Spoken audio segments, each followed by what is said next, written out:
I met a poet a while back. We crossed paths and laughed over some weed. I have to smoke to keep my mind free, she said. She said, life and me never got to be friends, and she started crying. And her tears said her mouth said lies because on the stage, her tongue said she was so strong, but she cried on. Chris, she said, me and my husband don't really talk that much because other niggas got priority and such. I mean, you know me, I do what I gotta do. They only know me so my baby don't go hungry, you know. Me, I would much rather keep my hands to myself. Why am I here? I heard her ride on thin air, so I tried to calm down the situation. Let's smoke a cigarette, I said. And she said, okay.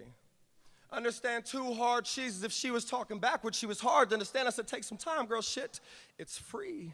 I said, I understand.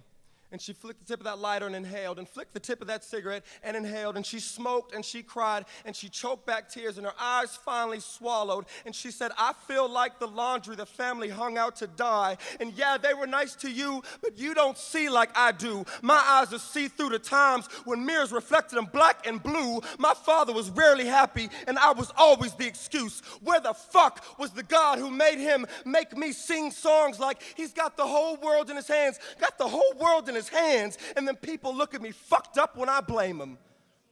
So I wrote her this poem. One tall boy's six-pack of Bud Light, $6.48 at your local convenience store.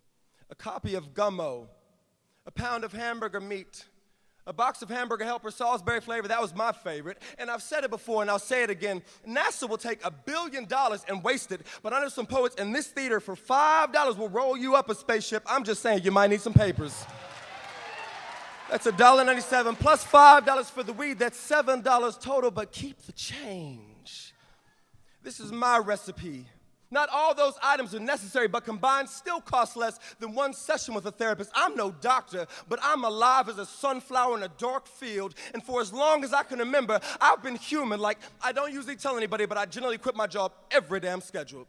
Motherfucker don't like to be told what to do. If God wanted me to hear everything, he wouldn't have given me one ear for it to go in and one ear for it to go out. I would rather avoid than be avoided. I never started fights, but at some point you start fighting back.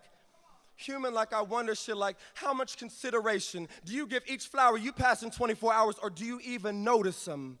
Or do you only notice those things that stick out so apparent, like headgear, gun barrels with grins at the end? I think a lot about life and about God.